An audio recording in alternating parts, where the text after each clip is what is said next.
The other day, I got a copy of this deck from the good people over at Rockpool Publishing. This deck is called Earth and Bone Oracle. It is a gift to me for the purposes of doing an honest review, and that's exactly what we're going to do right now. I'm excited because I haven't seen any of these cards at all. Usually, let me see. Yeah, there we go. That's the price of it. Usually I see at least one or two. But other than these back here that you're getting ready to see, it's a 42 cards here. And as you can see, those are the only cards I've been able to see. So we're about to all be excited and surprised together. My name is QueenAusetHeru, and thank you for joining me for another wonderful edition of Ask an Aquarius. If you haven't already, please hit the red subscribe button and smack the bell. Also, if you like this video, please give us a thumbs up and pass it on to anyone and everyone who might like it as well. If you would like to get a reading done, please hit me up on social media or email me. And if you want to get some Ask an Aquarius merchandise or be one of my patrons on Patreon, I would love to hear from you. Now, without further ado, let's look at this beautiful deck. Well, first of all, the guidebook, as you can see, is full color. Of course, I like that. There are some spreads in the very beginning of it. I just passed them. I can't find it now. But there's some spreads here. Tells you how to cleanse them. Here they go. Here's our spreads. So, and then it goes into each individual card. As you can see, it's full color. And they don't have long interpretations, but there is a good amount written. There's some keywords and there's an affirmation for each one. When we're done, we'll take a look at one specifically. When you open up the deck, it's like this. You get that same piece of paper that's inside every Rockpool deck. This piece of paper here. Pretty. I like how they have the crystals on it. Very pretty. All right, so we've seen the guidebook. The top and the bottom had that same symbol. I don't know what the symbol is. We might be able to find out later. Of course, it has the paper around it. Love that. Thank you, Rockpool, for being environmentally friendly. Always got to love an environmentally friendly moment. Oh my God, look at this, guys. Isn't that the prettiest?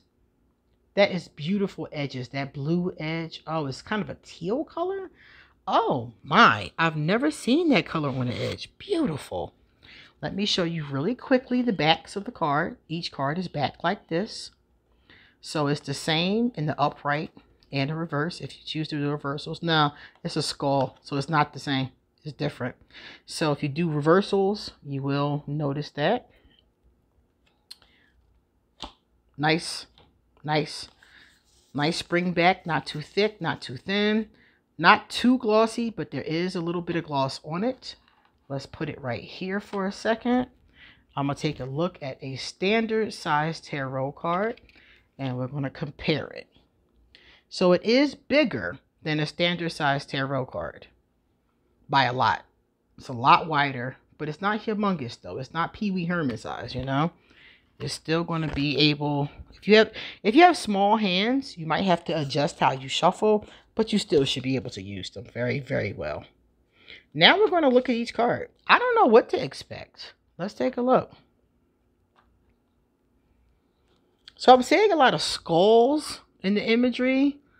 Let me see. Yeah. The mysterious illustrations of skulls combined with nature reflect the changing seasons and the cycle of life.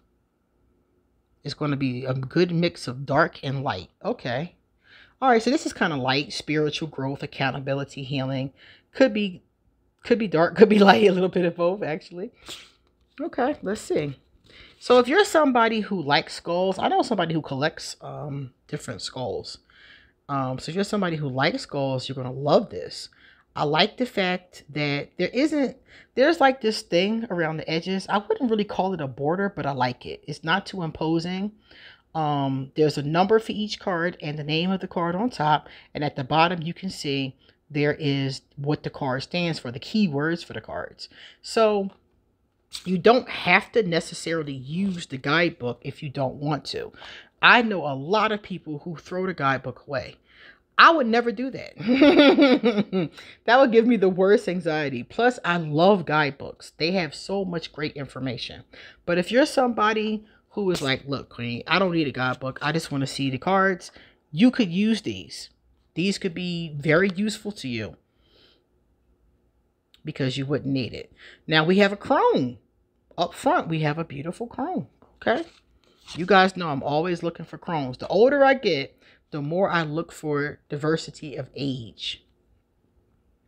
So seeing a crone up front excites me. And I'm not expecting to see a lot of people, so that's cool too.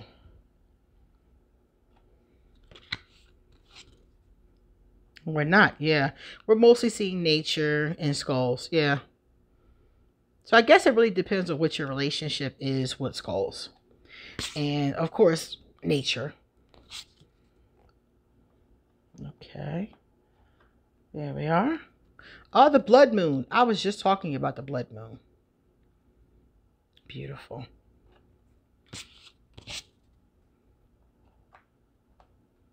I don't know. For me, skulls represent ancestors.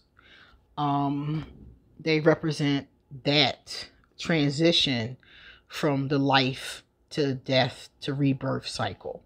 So I have a pretty decent, relationship as far as what they mean as symbols. So that's probably how I would see it as I use this deck. And that seems to go along with the theme. Oh, look at the old guy. The Wayfarer. Okay. Okay. I like it. So the messages are very simple. Like, you have great artwork, as you can see. Very intricate artwork. Great, like, I like this banner across the top and across the bottom. I love the design of it very much. And you have very simple messages. So these would go excellent. You can pair these very easily with a tarot deck or a tarot deck and several other oracle decks. You could use these for daily pulls. You could do a spread. You could do a 1-card pull or 2 or 3. And you can use them for your altar work. Potentially, I think any deck of cards you could use potentially for like activities such as writing poems, writing stories. I've done videos where I've taken different decks and did poetry and stories from it. I think this would give you a very interesting story to use these. I think you'd have a really interesting one. Cool. I'm very impressed with the artist because it's like, I like the details. Like, look at the rings on this guy's finger. I think it's a guy. On this person's finger. The necklace, the crown, even the dagger. You can't even see the whole dagger. So I love that. I like the way it's done. Sorcerer. I like the keywords too. I haven't seen many of these. So I'm interested to see how that works too. Beautiful. They're different. They're different. They have more of a dark theme as far as color is concerned. But like I said, they go in light and dark concepts. So that's good too. I don't mind a deck that does one or the other, but I've come to find a deck that does both are really good for general readings. And I do a lot of general readings. So I probably will get a lot of work out of these with my clients. Okay. Enchanter. Here is Fate. The Grim Reaper kind of look, right? I like this. It's hauntingly beautiful, right? Reminds me of losing a loved one. Burrow. Oh, wow. Being exhausted and just needing to go burrow somewhere. I think that the kids call it bed rotting now. I'm like, bed rotting? I saw somebody talking about it the other day on Facebook, and I was like, you mean laying in bed? So now the kids call it bed rotting. Cool.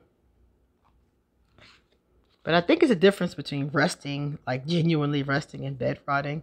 I gotta look up the definition. It looks like one is just when you stay in bed and just kind of just hibernate, it seems like. And not necessarily have to be sleep, though.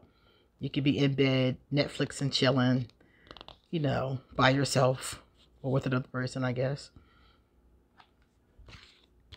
Beautiful.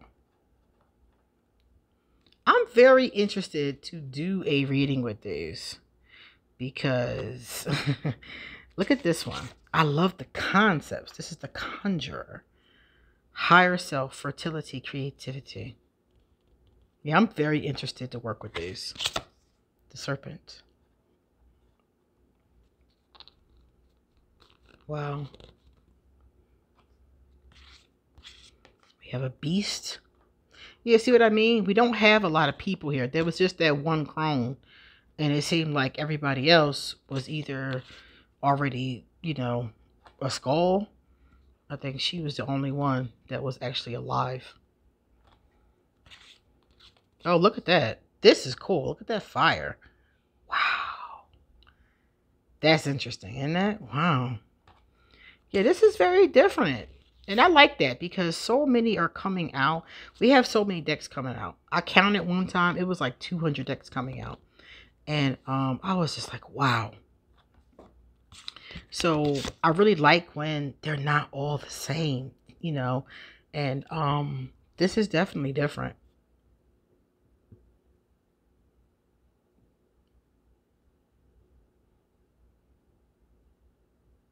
Shadow.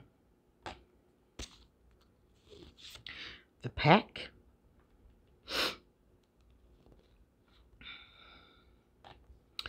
The Portal. So that's the second person. And both of them had that white hair. So they look young though. They don't look older. So I'm thinking maybe they're not crones. They're just, look at her. Maybe they're just people who have white hair. Like on Game of Thrones. I think it was her name, Daenerys Targaryen. I think her hair was, I think it was blonde, but it looked almost white. And here's our last one. Yeah, so we only get 3 people in here, and they all look even to me looks like it's, see, that's that person right there. It looks like the same person. So I really can't tell. Let's take a look. See, it looks like the same person, but I can't say that for sure. Because all 3 of these have the same white hair. See? And those are the only people, the Stand, the Apprentice, and the Shadow. So those are the only alive people I've seen in the deck. So let's take a look at the guidebook and see what we get for this. 40, the Stand. Courage, determination, and fearlessness. Let's look at 40.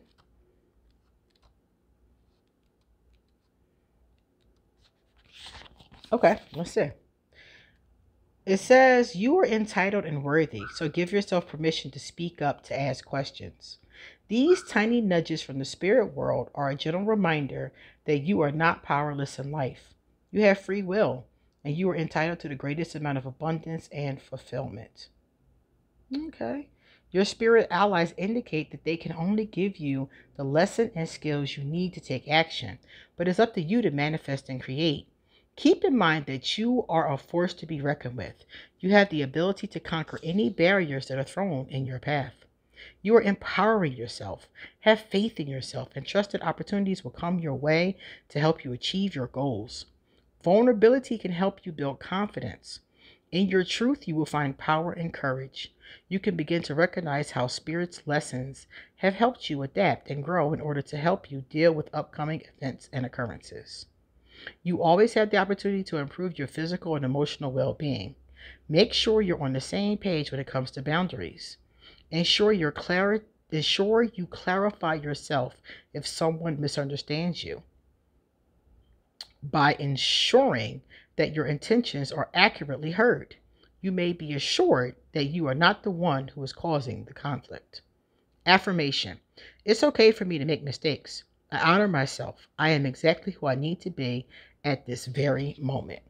So this is interesting. Okay. Okay. I would have loved to see some diversity. Like if she had been older, maybe she had been a he. Maybe this person could have been African American or color. I would love to have seen a little of diversity. Now, as you guys saw, there really wasn't many people, period.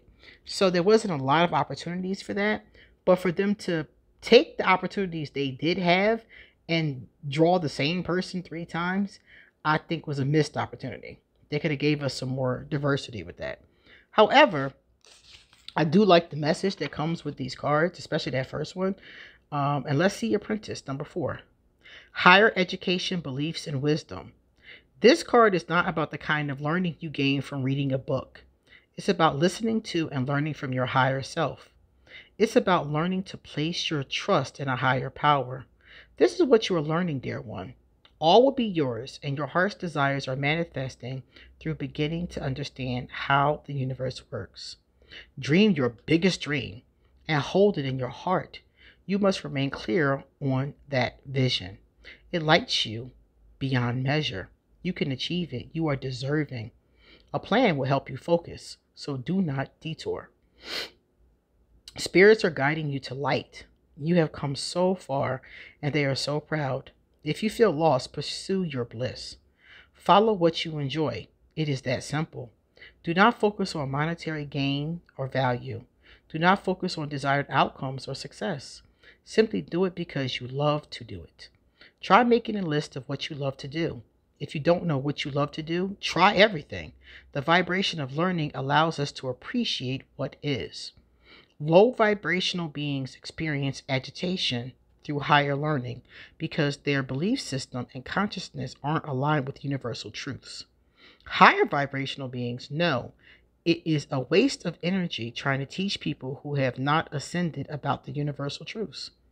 The information you are learning and knowledge you are gaining is for your benefit and for those who are on a higher plane of consciousness.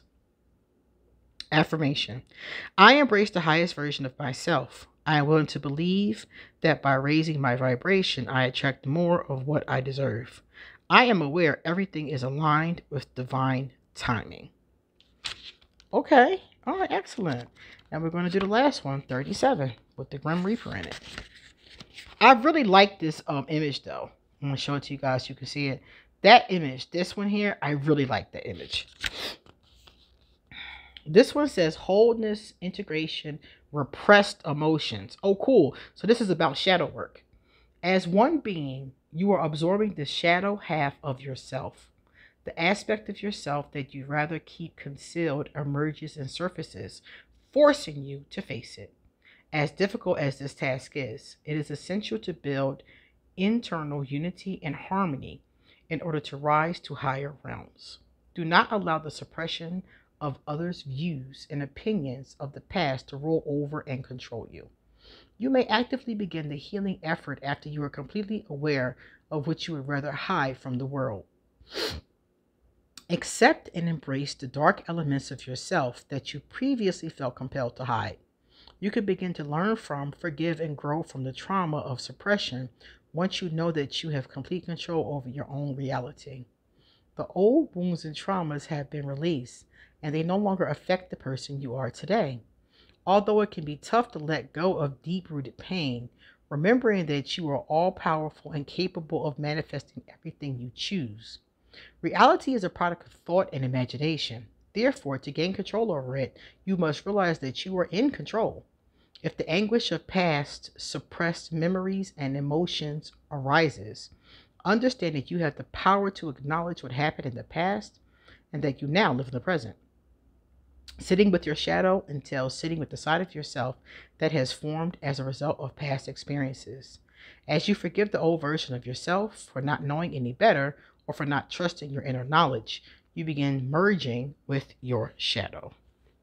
So I like this deck. I mentioned a few things that I think could have been done differently, but for the most part, I would say this is a pretty good deck. Because of those issues I mentioned, I would give this deck a 9 out of 10. Just tweaking those few little things would have definitely made it a 10 out of 10. So if you like this deck, please look underneath this video, because I will definitely give you the link to where you can buy a legitimate copy directly from the publisher. And again, I would like to thank Rockpool Publishing for sending over this beautiful gift. And you guys come back soon, because I got a lot more to say. See you later.